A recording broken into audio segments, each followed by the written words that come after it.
Hey everybody, and welcome to the live stream. My name is Nadia. I'm a UK Global Talent Visa recipient and coach, which means that I got endorsed for the Global Talent Visa myself as a software engineer last year. And I also help talented professionals both in IT and the creative space get endorsed for the visa as well.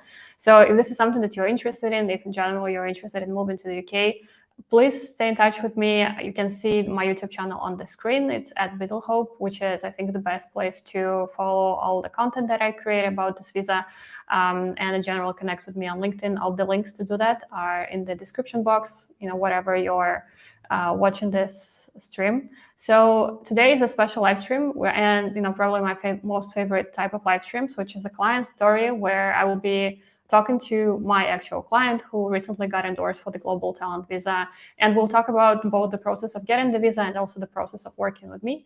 But also it will be interesting and valuable for a general audience. And there will be not just selling, but also generally useful information for anybody in the technical field. So let me welcome my guest today. Welcome, Samir. Thank you. You're muted. Hey.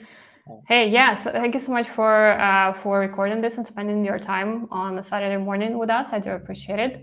Let us start with some intros. Tell us a little bit about yourself, where you're from, what you do for a living, what your background is. Sure, sounds good. So currently I'm living in London since the last 1 year. I recently moved last year, and I'm working as a software engineer at Meta when I moved to London. Before that, I was working in Google in India and a few other companies like Amazon. And I love coding, so that is like the bread and butter for me as well. And apart from that, I like to spend my time watching games of football and cricket. Nice, thanks for the intro. So when did the idea of moving to the UK came to you, and how did you move here initially? What was your visa route? So I think the idea came to move to the UK when I was exploring my options outside India around, I think, end of 2021.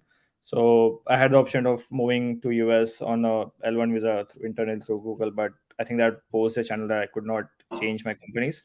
So then I found the UK, I came to know about the skilled worker visa in UK, where I could change my jobs as well, being in the UK.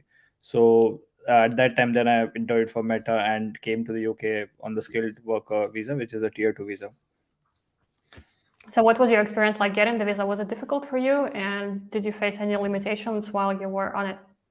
I think the only tricky part of getting the visa was not many companies sponsored the visa. Like, for example, I knew only Meta, like I had only friends in Meta who were in the UK and on that visa. So I was not sure whether other companies can sponsor that visa. So that's why I applied for the Meta in the first place. I was not sure whether other companies sponsor that, and if there are actually a lot of companies which sponsor that. Once Meta, once I cleared the interviews, it was quite easy. Like, then Meta processed all of the visa formalities, but finding that company was a bit tricky. Yeah, but I think your experience working in big tech probably helped you with the interview process and in general made it a little bit easier. But yeah, I think your story is again testament to the fact that it's possible to move even without a global talent visa on a sponsorship. I guess it's harder now because of the layoffs and the situation in the market, but it's still an option for people from all over the world. So what was the motivating factor for you to make the switch from the skilled worker visa to the global talent visa? Because as we all know, the process of getting the global talent visa is quite hard. The preparations of the documents is difficult. It's also quite expensive to go through the process. So what was your motivation for that? I think the motivation started sometime around November last year, when the tech industry was not doing that great, and we were anticipating layoffs. And also at that time, I came to know about this global talent visa. So I think the major factor of trying to get this visa was that it didn't require a sponsorship. Basically, I can work for any employer, any company in the UK, and basically they didn't need to sponsor me. So that was a critical factor in my decision to apply for the global talent visa. Apart from then that, there were additional advantages. Like, if, for example, if I get an exceptional talent, I could get the ILR in 3 years. So I think that was another factor, that okay, if, let's say, instead of waiting for 5 years, I can just get that ILR in 3 years, which can open up a new lot of perspectives and opportunities for me in the future. Yeah, and for those who aren't familiar, LR is the permanent residency equivalent in the UK, which basically gives you the right to settle here, live permanently without any restrictions apart from being able to vote. So it's the next step towards settlement, towards citizenship, basically. So yeah, the benefit of the global talent visa is that in some cases you can get the permanent residency in just 3 years, which is really very, very fast if you look at other options in other countries. So it's a big advantage of this visa. And I would say that from what you say, it sounds very familiar to a lot of my clients. I would say that a lot of people who I work with right now, they come from big tech companies who want the stability of the global talent visa and who are quite anxious about the situation in the market, as with many companies that went through layoffs. I was recently actually talking to somebody who wasn't even familiar with the situation in the big tech market, and it does seem to us that everybody knows about it, but I think people actually don't realize how bad this year has been for big tech and how many rounds of layoffs have happened. So since you have been kind of on the inside, working in big tech while those things were happening, so what is your feeling, what is your take on generally what has been happening? Like how do you take the situation and how do you see people react to that? So what is it like to be kind of on the inside of the big tech world? Right. I think a lot of companies in the tech sector are going through the same phase, majorly because during the COVID, it was like during the 2020 to 2022, last 2 years, most of the people were inside their homes, and there are a lot of interactions happening in the digital tech space. Like everyone was using social apps, Google searches, and everything. But as the COVID norms eased out and people started going out, obviously, the use of the technology in the digital space started reducing. People started going out more, and as a result, like this company is now figured out, okay, that the revenue growth which they saw in the last 2 years during the COVID was not sustainable. So I think that's the major shift which is happening in the tech industry. Everything is like getting rebalanced now, that okay, this is the new norm, and this is the new revenue growth which we're expecting, which is much less than what they saw during the COVID years. And I think that's the main reason why there's a micro, apart from the other factors like microeconomic conditions, but that is why it's been a slowdown in the tech industry for last year. Mm-hmm. Yeah, and we've seen round of layoffs in many big tech companies, and probably these are not the last ones. So when I talk to people working in tech, I generally say that if you have an opportunity to get the global talent visa, if you want to stay in the UK, I think it's an option that's worth exploring. You might get rejected, but still on the plus side, if you are successful, you can get the benefit of having the peace of mind and the clear path to settlement that you don't really have if you are dependent on the whim of the employer. And if you get laid off, you do have very limited time to get a new job, which depends on the conditions of what the employer can offer you when you're laid off. I know that in some companies, they give you some sort of garden leave when you have a little bit of a grace period when you're still employed, and you can use that time to look for another job. But yeah, it depends on the company and what kind of benefits it offers to you. So how did you learn about the global talent visa? Was it somebody at your company who applied? Because I do know that a lot of people from Meta try to apply for the visa and get endorsed. Or was it through some other sources? Yeah, it was actually through a colleague of mine. Like we have an internal group of people who are immigrants in the UK, and someone posted in that group about the global talent visa and the advantages it had. So that was the first time I came to know about the visa. So then I researched myself as well, like about the visa, what are its advantages, how does it suit me, whether I can apply for it, whether I'll get the visa or not. So after that research, then I thought, okay, it's looking at the pros and cons, and it's definitely worth a shot. Like there's no risk, even if it gets rejected, right? But that's why I went with the visa.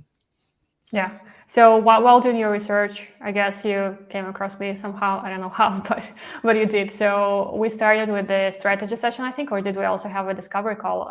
Do you still remember how you started working with me? Because I think it was back in November, right? Yeah, exactly. Like I think it was in October, November when I first came to know about the visa. So I think the person who posted about the visa was your client, or like somehow in one of the blog posts he had mentioned your name. So that is how I came across your profile and other blogs and the videos as well. So then I reached out to you. I think it was first a discovery call where we just discussed ourselves, like what are we doing, what about the visa, and whether we can try for it.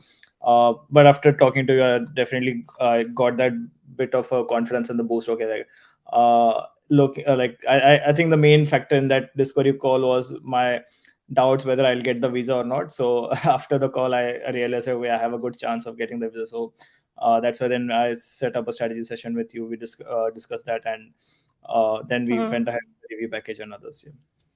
Yeah. So tell the viewers and people who are interested maybe in working with me in the future, what is the strategy session and what did you find valuable about it in your visa process? Because you had like the lightweight version of working with me, which again, not everybody offers, but it's so basically I offer just flexible options for people with different budgets and different goals. Some people want like the full on like premium coaching, like white glove treatment. Other people want to do a lot of the work themselves and then just have me guide them, and other people just want to ask me a few questions, and that's it. So there are different variations of that. So what did you find valuable about the strategy session and the review package in your particular case?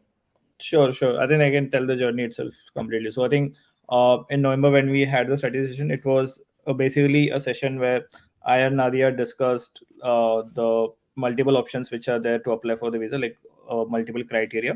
For example, optional criteria such as significant contributions outside the world, or in something innovative which you have done in the past. So I think in the strategy session, the most important thing which we discussed was based on my current profile. By profile, I mean the work which I've done in the past, let's say research papers, the work which I've done in other companies, as well as the, let's say, talks, conferences, and how does that map to the criteria required by technician. So when we discuss that, we discuss, okay, if you want to apply for the visa, what are evidences, so what all documents should we attach? For example, we should attach a offer letter, we should attach, let's say, some Stack Overflow profiles, get contributions. So and mapping each of that document and evidence to the criteria, so that we get a good idea of, okay, I have a lot of evidences and documents for, let's say, the optional criteria 1, but I don't have much of them for the optional criteria 2. So that is what we discussed majorly in the strategy session, and I think that was a very intense session. Like Nadia had shared a template with me before, and just to get a good understanding of the work and the projects which I've done in the past, apart from the other things in the technology space like research papers and others. And when I filled that template, we had a 3 or 4 hour call, and then we discussed where to put those documents in that criteria and where we were lacking. So that gave me a very good insight where I lie, or how does my profile look, how strong it is for the visa. I also realized the things which were not, for example, I had not done much work in the opens, like contributions, like for the technology space. So that is one thing we realized, and then I started contributing a lot in the other spaces like mentoring and others as well.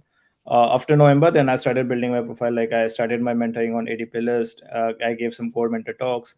I also started writing the letters myself, like for example, the personal statement, and preparing the other evidences.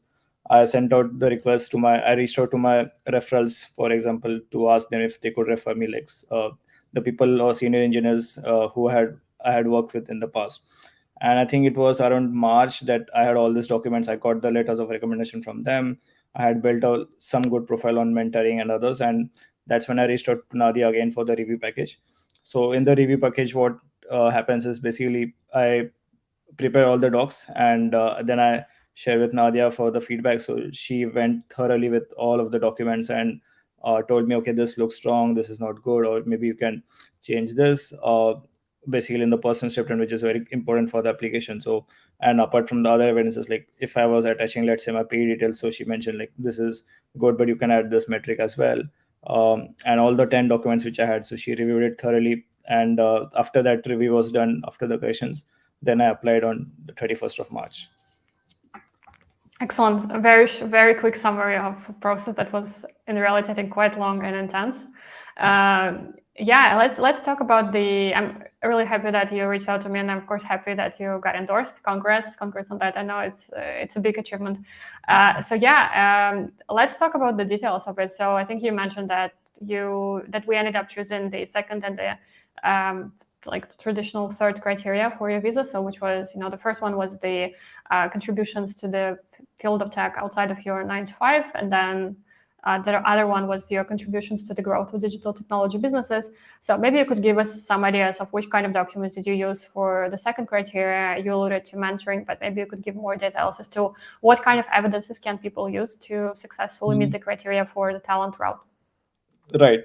So for the optional criteria too, which is the contributions which you have done outside of your day-to-day work, I I had my research papers and all, but they were like older than 5 years, so I could not attach them in the application. So I had to go through other routes. So I started mentoring on ADP list, and I mentored for around 3 to 4 months. Apart from that, I also built up my profile on Quora. So I used to write answers on Quora quite a lot. Then I also use that as a one more evidence in my application, so that just to say that okay, I contribute outside my work in that space. I generally used to answer on interviewing and other stuff on that. Apart from that, I also was a mentor at a startup in India. Like it's basically an interview preparation platform where I help them to prepare the interview course, and as to take mock interviews as well as teach the students the coding languages and other stuff. So that was one other another evidence which I used in my application, saying that I was a mentor for a startup and for an interview preparation platform. And I think these were the three main evidences which I attached in my OC2. For OC3, for the significant contributions in my work, so most of the work which I had done in the companies was confidential. So unfortunately, I could not attach it in my application. But what I did instead is I got letters of the people or the senior engineers in my previous orgs companies, directors, senior directors, mentioning about the work which I had done. So these letters were apart from the main three letters of recommendation, but these reference letters talked about my work, what I had done, and how significant it was with the impact, especially impact in terms of the numbers, the scale, the finance, the cost, savings, etc., which what generally technician wants to see, right? So and then I also use the pay letters of my previous companies, the compensation details, so that that is also counted as an evidence in OC3. So these were the main evidences which I attached in my OC2 and OC3. Yeah, yeah. I think that what helps is that you had some evidence of helping the community prior. So your work with the Indian startup, basically your work around the big tech interview, I think was also very important in this application. So you could kind of show a track record of contributing. Again, it's a very common question I think right now, especially with people who have never done anything at all, and they're worried about like how can I meet the second criteria. And right now especially I would say that if you need to apply urgently, I don't think that it's realistic to meet this criteria if you have never done anything in your entire life for the community or anything outside it, so outside your main place of work. So maybe the better way for you would be to go with the first criteria if you could prove innovation. But I think in your case it was clear to us that the second and the third criteria were the most likely that we could meet. And this is what happens within the strategy session. We look at your entire career. As you said, it's an extensive, like 3-hour call, sometimes longer, which is where we go through everything that you have done and we choose the best criteria for the particular application, which one is strongest. And those things can change, but I think in your case we chose them, and this is what you stuck with, because I think that we also analyzed, as you said, like we analyzed the academic one because you had some publications, but they were older, and then we looked at innovation as well, but then decided that maybe you don't have such a strong case there. But you had a really strong case for the third criteria with your contributions at big tech companies. Yeah, so for the mandatory criteria, do you still remember which documents you ended up using outside of the high pay requirement document that you used?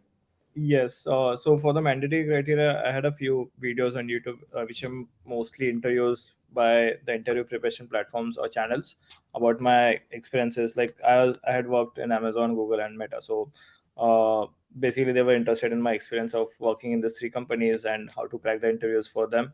So I had a few videos on YouTube by the channels discussing these experiences and how to prepare for the interview. So I attached that as one of the evidences. The second evidence was, I think, the most obvious one was my compensation details at Meta. And apart from that, I think I had some few publications on Blogspot and other stuff. So, and that I attached as one of the criteria for the mandatory one. Do you still remember which topics that your blog posts cover? Were it like technical blog posts or related to interview prep? It was a combination of both. So, like for example, uh, I had participated in Google Summer of Code in 2016. So I had a blog spot of how to apply like the complete process for it and how to get selected in that. And apart from that, a few design blogs as well. So these were the evidences which I had attached in that. Yeah, interesting. So when it comes to mentoring, I think this is a popular question that people ask me: how do you prove that you mentored somebody, right? So you were mentoring through an online platform. So what kind of evidences did you get there? Did you get any letters from your mentees, or did you have feedback, or how did you present it? Right. So I think I used two documents for it. The first one was through my mentoring on ADP list. So it was quite simple. Like I just signed up as a mentor on ADP list, and I just posted about it on LinkedIn, and I started seeing requests from people in my network about the mentoring sessions. And so that was a good booster for me for that one of the evidences. And in the final application, I just attached a screenshot of homepage of my ADP list saying that okay, I've mentored this many candidates from X countries for Y sessions. And I also posted a screenshot of the feedback which or the reviews which the mentees had written about me after the session. So that was one of the document where I did that. The second document which I did was I attached a letter of reference from the CEO of the Indian startup where I had been a mentor. So that document or that letter talked about the work I had done as a mentor in that startup during its initial days. Mm-hmm. Yeah, I think it's important to be very detailed in describing your mentorship experience. So it shouldn't be just I mentored somebody, like randomly somewhere. You should show that you have been doing it consistently, that you have spent some significant time doing that. It's really good if you can find feedback from your mentees, and this is what I always encourage people to do. Try to get your mentees to write about you. For instance, if you were teaching coding in some school, it's really cool if they can leave you a recommendation on LinkedIn or somewhere else. It doesn't have to be anything super fancy, but it's really good to collect those things just in general in life. But also, I think for the visa, it's technician expects you to first of all spend some significant time doing that, but also to have some sort of impact on the community. And I think showing reviews from your mentees or talking about their results, I think is really powerful. So, if you're helping people go through technical interviews, then I think it's good to show that some percentage of your mentees actually got through the interviews and got a job at FAANG company or something like this. So I think this is important just to provide context. And in general, this applies to all of the documents for technician. You have to provide context for whatever you're submitting. It can't be just sending them something and just hoping that they understand what you mean by it. It should be really structured. And I think in general, it doesn't matter if you work with me or somebody else or on your own. I do recommend that you start always with a strategy with a clear understanding of what the criteria are. It's really important. I think the criteria are kind of boring and hard to understand at first, but then once you have them, it becomes much more straightforward because you know what you need and you know what you need to present and where. So in general, for you, when you were researching the criteria and in general the requirements for the visa, was there anything that you found difficult in deciphering about this process? Was there anything that wasn't straightforward for you in the beginning, and maybe something that you wish somebody explained to you when you were starting this journey? I think when I was researching about the visa, I went across the technician guide about the criteria, and at first it looked very daunting. Like I thought I stand no chance because it's maybe it was the complicated wordings, or maybe it was just a lot of criteria and a lot of evidences. So I thought I don't stand a chance. But I think after a discovery call and strategy session, I realized okay, it's not that tough. Maybe it just needs a few things. Okay, even if the research papers are not counted, this can be counted or this can be worked. So then it was a bit easier for me to understand what they actually are looking for, and what chances do I have basically. So initially it is a bit tricky and a bit difficult to understand all the things, but as I started looking into more into it, I got an idea of okay, instead of let's say this evidence, I can use that as an evidence and we can work things out here. Yeah, I think it's a process. So you look at some things that you believe are very strong, then you might realize that actually they're the best. So you will look for other evidences. Maybe you're missing something. There are things that you can do to improve your profile. I think in your case, some of the interesting documents that you used was, you mentioned your Quora profile. I think this is interesting because it doesn't have to be Quora. It can be any other place where you share knowledge. So a lot of people, not a lot of people, but some people use their Stack Overflow profiles, so they can use their profiles on some other forums or platforms where you share knowledge. So this might be something that you have been doing somewhere, some time ago. Maybe you have forgotten all about it. but this is something that you can use for the visa. Not very intuitive, but this can be used for sure. And in general, any kind of knowledge sharing that you are doing, this can be used potentially, like sharing knowledge through video tutorials or text tutorials or blog posts or public speaking. I think those things matter as well. I think in your case you had some public speaking examples as well, like technical talks, right? That you used. So I think that was good. And I think in general, one thing that I wanted to say about your case and in general, something that applies to every case, when I talk to my clients, and again, this is something that you can do yourself. When you're starting, you need to understand, like, what is your story here, right? What is your pitch? What is the story of basically? What is the story uniting the whole application? What is the angle that you will use to present yourself through in this application? Because usually there are many different angles to your career. If you have done a lot of interesting things, there are many ways you can present your experience, but usually there is just the best way to do that. And to do that, you have to understand what you're trying to say and to make all of this consistent with the rest of the application. So I think in your case, Samir, we talked about that. I immediately noticed that you have done a lot of work in spreading information around technical interview process, which is a very complex topic, which is something that is also in high demand. A lot of people, especially in the past, had the dream of working at a big tech company because it seemed like the most stable and the most best way to basically have a stable and prosperous career and work on big impactful projects. So this was a topic that was high in demand. I think it will be in the future as well. So in general, I saw that you have been doing work around that. So I think this was a way to unite a lot of the things in your evidence to tell a consistent story. And this is something that is very important, especially if you are writing your personal statement and you're focusing on that as well. So maybe if you still remember, what was your process about writing the personal statement, which is the first document that technician will read, but it's often the last document that somebody writes and often neglected. So yeah, any thoughts on that?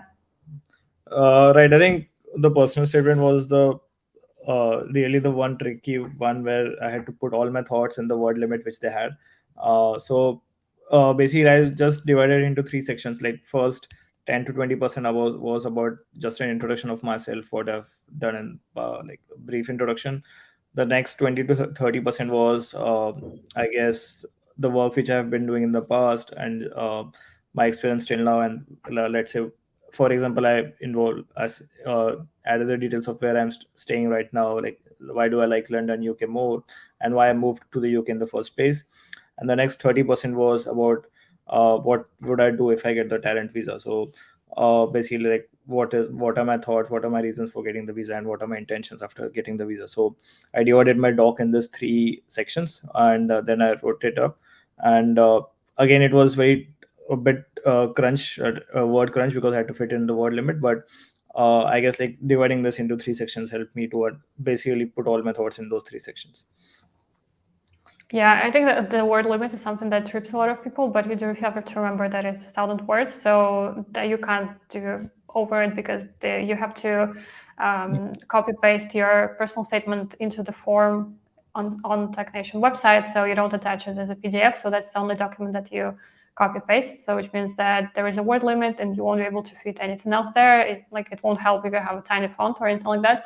So yeah, just remember the word limit and make sure that you are within it. And also I would say that remember that since this is just a text box, you won't be able to do any formatting or hyperlinks or anything like that. And in general, I'm not a big fan of putting links in the personal statement because I think that it's not the best format for it. It's just an essay, basically. So if you're doing it, just remember that it's an essay. It should, as Samir said, it should summarize your career, but it shouldn't be just a rehash of your career. They will read about your career later in your CV. It should be a super short summary that is focusing on the most impressive points. Basically, you should convince them just by reading your personal statement that you meet the requirements of the Global Talent Visa. It should be super clear that you are a leader, which is the mandatory criteria. And in your case, it was clear that you have done work for the community for the second criteria, and also that you have driven impactful projects at your work, which is the third criteria, which is where it's helpful to name drop. It's helpful to say, to mention some numbers when it comes to impact. Again, you won't have that much space, but you can mention something that, I drove a project that brought my company $1 million or something like this.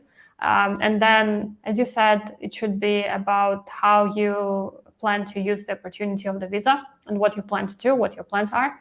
I think it's important also in the current climate not to focus on the negative reasons to get the visa. I really don't like it when people start mentioning layoffs or things like that in their application, or like saying that, I don't know, something happened to their sponsor or their wife and they're independent or something like this. It just sounds really inappropriate. I think the harsh truth is that technician doesn't really care about the situation that you're going through. It might be true that you're doing it for the layoffs, because of the layoffs or something like that. But yeah, I would still recommend that you focus on what contribution you will personally do for the economy, right? So it should be something positive. Maybe you have some plans for a startup or something like that. So yeah, this is I think helpful. And yeah, thanks for sharing your experience with the personal statement. I do wanted to say to people who are watching this live that you have a chance to ask a question to me or Samir about his experience, or my experience coaching people and in general with the Global Talent Visa. If you want to ask questions later, you can ask them in the comments or reach out to me, and I'll be happy to answer that. I've recently started talking to my guests not only about the visa, but in general, like general interest topics around what they do and various stuff, so that the interviews are helpful also for people just to learn new stuff. So for you, I think your experience is unique in that you have worked at several big tech companies, right? So you've worked at Google, Amazon, and now Meta. So in general, like looking back at your experience, what are your thoughts in general working in big tech? I guess the question is, knowing that it's so hard to get in and all the hoops that you need to jump through, do you think it's worth it still in 2023 to go through that and get into FAANG? I think yes, obviously, definitely it is definitely worth it to get into, like, go through all those hurdles and get into FAANG. I think the major reason for that is the scale at which the work you do impacts a lot of people, right? So that is a major reason which I have experienced in my last 5 years of my career. Like whatever work I've done, it is impacting billions of people. So I think the scale at which you do your work, as well as the impact it has on a lot of people. So these are the two major factors where you get to learn a lot, plus you get a satisfaction of contributing to the outside world through your work. And I understand that this is not the tech sector is slowing down this last year, but I think it's improving this year, and obviously I think it will again bloom again. And it's definitely worth it to apply for the FAANG companies in the future and start working for them. Do you have experience working in smaller companies before you worked at FAANG? Unfortunately not. I didn't have a Okay. small company. Yeah, But so most of your experience was in big tech companies, right? yeah, yes. Yeah. So do you think there are any disadvantages to working in a big tech company overall? Have you found anything challenging about it? The pace of work, the workload, stress, work-life balance. Has it been really, any challenges you faced? I think the only I'd not call it as a disadvantage, but it's just one thing which you have to make peace with is in big companies generally you work with internal tools a lot, and the proprietary technologies which are built in house. So once you leave these companies, if you go to a startup or any other companies, you might not have the same open source tools which, let's say, startups use. So it was not true for every company, but in general, like sometimes some tools you have internal. So I think that's a tricky part where most of the people struggle after leaving FAANG companies, that most of the time they have spent on tools which are in house, and once they go out in the market, then they have no idea what is in the market right now, what tools are being used in the startups and in the outside community. So but if you just keep pace with the outside technology world and keep learning on a continued day-to-day basis, I think that is still good, and then you don't face this issue. Yeah, it's a classical story of somebody leaving Google, for instance, and starting a startup, and then it turns out that they have no idea how to deploy a website or something like this, right? Because you have all this infrastructure in-house that you can use, and you basically learn how to use it, right? And you're insulated from the bigger world, or smaller Exactly. world in a sense. Yeah, so it's a different environment. But also what I've heard, like I haven't worked in like FAANG, but worked in big tech and Zendesk and medium tech, Intercom. But in terms of working in these giant tech companies, what kind of support do you get as a software engineer to develop and grow? Because again, you hear a lot about the various kinds of learning opportunities that you get for opportunities for development and growth. I think like one of the biggest advantages of any sort of tech company, right, is like software engineers are treated as first class citizens. Like they are the people who say like everyone has to like they have the people who can rule whatever work is being done, right? So for example, like in Meta, like we have a good authority that okay, if we think I think this is a good idea, I just implement it and I can make a POC and then show it to the rest of the people. Like okay, so I think that's a the software engineers are treated as first class citizens, not only in terms of perks and culture otherwise, but in terms of your day-to-day work as well. So you have a lot of opportunities to showcase and your skills and talent and make an impact through them. And I think that's the biggest factor in any tech company. Interesting.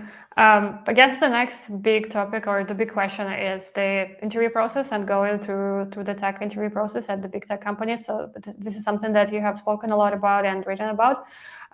So if you look back on your experience going through the process, so is there top tip that you would share with somebody who is thinking about applying for a big tech job at some point in the future? Right. I think there are two tips. First is like some people think that I don't have a background of computer science and might not clear the interviews. That might not be correct because I've seen people from diverse backgrounds in my tenure and career, like people who had done, let's say, arts in the college and then they started coding during that, and then now are very successful software engineers in these companies. So irrespective of your background, you can still get into these companies as a software engineer or any other role. The only thing is like you can just start prepping, get your basics correct, get your foundation knowledge correct, even if you're from computer science background. Just I think most of the people struggle with that, like in college and before they don't have that good kind of exposure to the foundational knowledge of data structures and algorithms. But if someone spends time in understanding that, then the cracking the interviews or getting into these companies becomes a lot easier. So I think the tip would be just get your foundations correct. Once that is done, then just practice regularly. I think there are a lot of platforms on the internet where you can practice the questions which these companies ask, and I think that makes the process simpler. How much time do you think somebody needs to master enough of the fundamentals to go through the FAANG interview? If somebody is, say, a mid-level engineer who's self-taught and hasn't gone through the CS program at the university? I think a 6 months period is a very good period where you can start from scratch, go through the foundations of all these data structures and algorithms, practice, and then start giving mock interviews. So obviously the time would vary depending on how much time a person is spending on day-to-day basis and how much they want to contribute on that. But I guess like a 6 months period is a good period of time from starting from scratch to getting at that level. Mm-hmm. And in your experience, if you think about the people that you've got a chance to work with, probably you don't have any stats, but like just maybe you can give us an estimate of how many people in general in Meta or Google or Amazon don't have computer science degrees. What is the split between CS graduates and people who are self-taught? I guess it's quite high, like 20 to 30% definitely. I've seen people who don't have any computer science background, like they have not done anything before, but they are still there as software engineers and working, doing great jobs. So I guess it's at least 20 to 30% people. Yeah. Yeah, I just think that working in big tech is not for everybody, and it might not be the best option for somebody watching this and listening to this. But I do think that it's still an excellent opportunity for a lot of self-taught developers. I think right now it used to be different. Like I think a CS degree was sort of expected. Now it's really not. So if you can go through the interview process, if you can do enough with code and learn enough of the stuff, you can get in the company, but also I think, and get the access to the opportunities, to the high salary. And for a lot of people, I think it's probably the best way towards kind of building wealth and building financial stability outside of starting a company of your own. which is again not for everybody. So it's kind of it's an option, right? But also I've heard that one problem is actually learning the tasks, and like you can prep, you can kind of game the system, and you can go through the interview process. But then I've heard people really struggle once they get into the company, right? When they realize that maybe their prep wasn't quite enough to prepare them for what awaits them, right? Have you seen this happen, and have you seen people struggle after the interview process because the expectations are quite high and the requirements are very intense at companies like this? They don't pay you that much money for nothing, right? Right.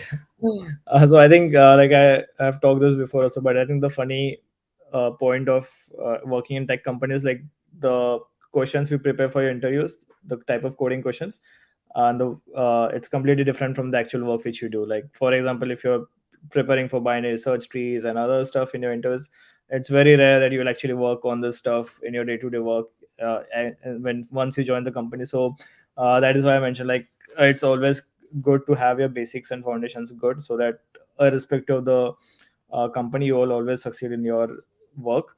And like I've not seen specific cases where people have just gamed the interview process and then struggled in that, but I've definitely heard of it. Like once you clear the interviews, like clearing the interviews is just very standard process. Like people solve 500 questions on online interview platforms, and once they get in, then they struggle because the type of questions which they solve is completely different from the work they do.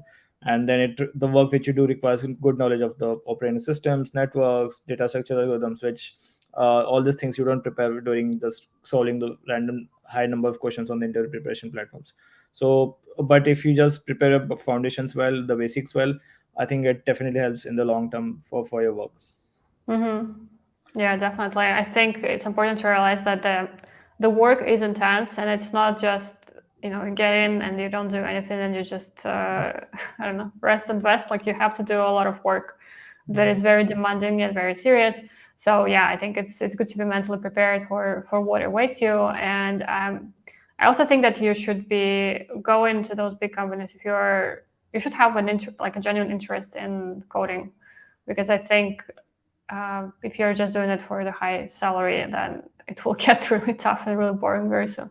So yeah, just a good thing to keep in mind. But generally, do you think that working in big tech companies helped you in the sense of getting the global talent visa? This is there is a question that is connected to what I wanted to ask. So do we have to work with a big company or a big job to apply, which is very common? And people see a lot of interviews with engineers from Meta and other companies online who get the visa.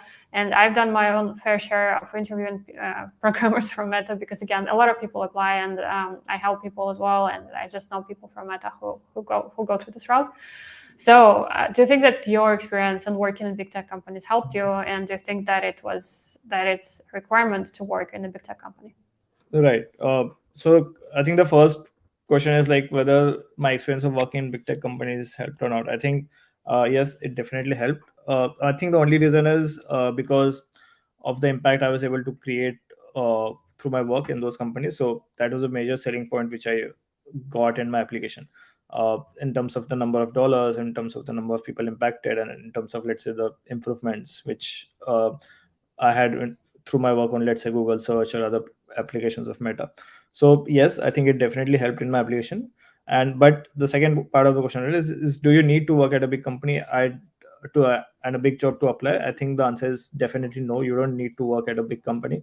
Like for example, I have friends who have got this visa who are not working at big time companies, who are working in startups, but the work which they have been doing is quite good. It's quite impactful. It's open source, so a lot of even though it's a small startup, a lot of other big companies are using that work. And I definitely feel it's not necessary to work in a big company. You can just work in any tech company. Even if you see the technician guidelines, right, it doesn't say like a big impact or anything, but they just want to see what work you're doing, and I think that's the only thing which they see. Yeah, I agree. I think it's easy to get distracted by the fact that there are a lot of people from FAANG applying, but also you have to realize that people in big tech companies, as Amir mentioned, they very often they have special Slack groups or chats or whatever for people who are switching to this visa. It's generally very well known. everybody knows somebody at the company who got the visa, and there are a lot of resources, a lot of support that you can get from your company, because some companies, they help kind of with information, some people help with financing the switch. So there is a lot of structure in place, so it becomes a bit easier to apply. It's better known. So this creates this a bit skewed view of this, that only people from FAANG can get the visa, which is, as you said, completely untrue. And I think a lot of people use this as an excuse. I've had some comments, I think, that, you're always interviewing people from FAANG. Like, if I have like a normal, and somebody said, I think it's very easy for people from Meta to get the visa, because these are the people who can get a visa anyway, that you can get a skilled worker very easily. I think that there is some truth to that, but also I think a lot of people just use this as an excuse for not trying and not seeing for themselves whether they can do it. So yeah, again, like I interviewed some people on my channel who never worked in big tech, a lot of people like that. So it's not like I only interview engineers or people from Meta or from FAANG companies. Also, I've helped myself people who never worked in big tech companies or well-known brands. So this is possible. I also think there is another point, that in some cases it might be actually easier for you to prove impact if you work in a startup, because then it's very clear, especially if a startup is successful and it has some traction. I think it's harder if the startup is very new and there is nothing happening there yet. There are still ways to use it, but it's harder. But if you work in a small startup that has impact, and you are maybe one of two engineers there, then it's super easy for you to show the impact that you have done, because it's really easy to say that without you, this wouldn't have happened. Like, we wouldn't have raised money, we wouldn't have released this feature, and like all of the stuff becomes very easy. And sometimes in big companies, it's harder to say exactly what you did, because a lot of the stuff is the work of a team of people. As you said, you work with a large internal infrastructure, and there is a lot of moving pieces and a lot of things that need to happen for you to be able to ship something to production, right? So it might be harder in some way. So there is another way to put it, is that it might be easier for you if you work in startup. So yeah, just don't use this as an excuse to not trying. I think you don't have to do it. If you don't have to first get a job with Google to get the visa, basically. So maybe you already have enough to try as it is. So it's just about discussing your experience and seeing what's there, which is something that I do within my introductory discovery calls, where sometimes people are surprised to learn that they can use certain things in their experience for the visa. And this happens to me like almost on every discovery call. But sometimes it also just turns out that if we go through experience and we see that there is not enough there, then I just say, like it is, that there is not enough stuff to work with, and maybe you need to work on your profile or apply later. So yeah, I think it's about discovering your own way to present the case, and no application is the same, right? Okay, so there was another question. What about designers and planners in telecom? Can they apply, or need to be developers? So basically, you don't have to be a developer to answer the question. A lot of different professions in tech can apply for the UK Global Talent Visa in digital tech. So even on my channel, you're watching this on YouTube, right? Yeah, you're watching this on YouTube. For people who are not watching this on YouTube, I do suggest that you check out the YouTube channel. You will see interviews from people in all walks of life. So you will see programmers, you will also see designers, managers, product managers, marketers, I mentioned designers, yeah, and then entrepreneurs. I've also recently started interviewing people in the art world. So I've had an interview with a musician. So there is another route to apply for the Global Talent Visa through a different endorsement body that is for artists and musicians and dancers and actors and all kinds of creative people. There are also separate nominations for people who work in humanities, people who work in engineering, people who do academic research. So there are a lot of routes, and some of them, they might be actually easier than you might think. There might be more straightforward. Like for me personally, I think that the Art Council, like the award for artists, is a bit less time intensive in terms of the application, because with you, Samir, I think you had the full 10 documents, right? The full 10 evidence pieces, right? So yeah, it was quite a lot of writing and a lot of documents. And I think for Art Council, for instance, if you're an artist watching this, you need to understand that your application package will be much shorter. So you can apply in a faster period of time. Because I think for technician endorsements, if I work with a premium coaching client, it used to take like 2 months to prepare everything. I think now I'll be doing it faster because I'm doing coaching full time. But yeah, it's a lot of writing, a lot of prep, and a lot goes into preparing it. It reminds me of one question actually. So when you came back to me, so there was kind of a gap between our strategy session, then you went out there kind of to work on your case, and then you came back for review. So when I was reviewing your documents, was there anything that you learned from the review that you weren't expecting, or just some insight that I shared that maybe you wanted to share with others so that they don't make the same mistake, or they can immediately prepare their documents in a better way? Was there anything that you remember? Yeah, I think there are a few things for example, in my compensation letters, as one of the evidences you suggested that I think I was comparing my compensation in London with the rest of the UK average, which was not correct, right? So I think you pointed out that you should compare your compensation with not the UK average, but London average, so that you are comparing apples to apples. And even in my personal statement, I think you mentioned, like, instead of mentioning this is a better way to write this because that gives a good insight. So I think there were small things, but critical and important things which I was not sure of how to do things and how to write. But in the review package, when you reviewed that thing, that was a good insight which I got, that okay, instead of writing this, I can write this, or I should not write this basically in my evidences or documents, or basically which numbers to show. For example, I think in one of the Quora or ADP list evidences, you showed, instead of just showing the sessions, you can show how many, what was the feedback of the mentees, and that stuff. So I think these were the things which I was not aware of. I think since you had looked into the packages of other clients and other people who had applied for the visa, so you had those insights, which really helped me to get from your experience as well. Yeah. I think it also for the before applying, I think you should make sure that, first of all, like, everything still makes sense together. And I always recommend people to reread their entire application before they apply, to see that everything is consistent, there are no mistakes, and everything is very accurate. And yeah, honestly, it helps to have somebody else take a look at your application. I think it's important to understand who you're asking to do this. I think a lot of people are asking volunteers or something like this to have a look, which I think is fine, but also you should be aware that it's a big ask, because it's a lot of work to properly review documents, so you should be aware of that. So if you're asking somebody to do it for free, just be conscious of the fact that they will need to spend a lot of time to properly do that. So for me, like, reviewing documents, it can take up to the whole day, depending on how many documents there are. But yeah, it's an intense process, and this is why it's kind of a separate service and it takes time. But yeah, I think it's quite valuable, and just to have a second pair of eyes on your documents.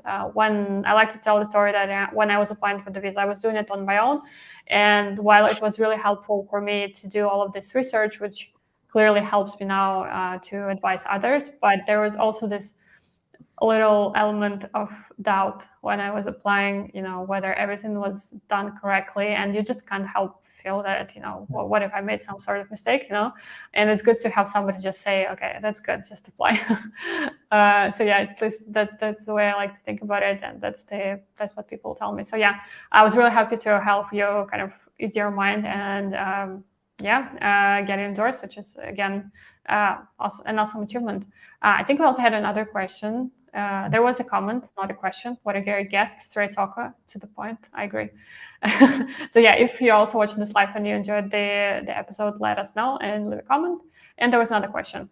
Do you think it's a must to have about 5 years industry experience to apply for the talent option? So in your case here, you applied for the talent option, right? You had more than 5 years of experience. Yeah, I had just 5 years of experience. Yeah. So generally, in terms of like talent versus promise, the cutoff line is 5 years. It's not super strict in the sense that if you I guess to your question, Ram, you can clarify if this is what you mean. So I guess you're asking because you have fewer than 5 years of experience, but you want to apply for talent so that you can get the permanent residency faster. It's definitely an option, and a lot of people have done it. But you should be aware that you have to have really strong achievements and you should be able to meet the talent criteria. They're higher, they are more stringent. So if you have the achievements to apply for the talent option, you definitely should. What happens is that if you don't meet the talent route requirements, you will just be downgraded to the promise option by TechNation, which again, it's up to them to decide whether you're a talent or promise, which means that sometimes you feel like you meet the requirements for talent, but you still get awarded promise because they have their own internal process of deciding it. And it says on the guide that a decision is final. It's up to the assessor to decide whether you're a talent or promise. You can't do anything about it. You can't dispute it. You can't appeal. So those decisions can sometimes be a little bit unfair. And I've seen some strange things again happen in this regard in terms of like promise versus talent. So we don't fully know how the decisions are made. But I guess the good answer is that if you have a strong application and you feel that you meet all of the criteria for the talent, I would definitely encourage you to apply for talent. And it's you can get it. I know a lot of people who got it even though they had just 3 years of experience or something like that. I think it might be difficult if you just graduated from college and you have never done anything like that. Then I think it might be difficult, but also not impossible. For instance, if you have, again, we don't know like what your background is, but if you have a very strong academic background, for instance, if you graduated from a PhD program or a master's and you have some research related to tech, then you don't need that much professional experience perhaps to apply. Or maybe you have done a lot of community work, then again, you don't need that much work experience, right? So it's more about what you have done, rather than how many years you have spent working somewhere. So again, we'll be happy to look at your profile if you want like a deeper look, in a one-to-one session. And yeah, that's it. I don't think we have any more questions. So we can then wrap up, and usually we wrap up with some closing words of wisdom. Any tips or advice that you wanted to share with people, or just something that you wish somebody told you back in November when you first learned about the visa and you wanted to apply?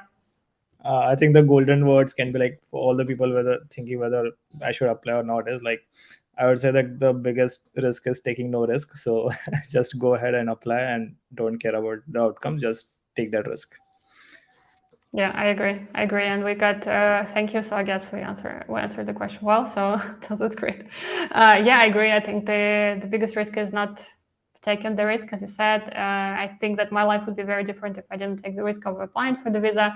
But in reality, if you think about it, there is no real risk in doing that because you just lose the fee that you use on the application itself. It's £456, which is a lot, especially which can be a lot if you live outside the UK. I understand that, but in the context of moving to the UK, it's still a relatively small sum of money. Immigration here is very expensive. So yeah, that's the price you pay for the risk, but also potentially you get access to a lot of opportunities. You get access to new jobs. And once you move to the UK, if you get a good job or if you start a business, then the money that you pay for the visa, even if you get a coach or a lawyer, it just becomes like a drop in the ocean of all the money that you can potentially make in the UK. So yeah, definitely worth considering. Yeah, thank you so much, Samir, for telling your story. Thank you so much for trusting me with helping you on the process. It was a pleasure assisting you, and I'm happy to see that you are now over the line and you have the Global Talent Visa endorsement. Congrats. Yeah, thanks for inviting. I think this was a good and glad to be here and helping everyone there. Yeah. Thank you so much. And thanks to everybody for watching. I wish everybody a nice weekend. Bye.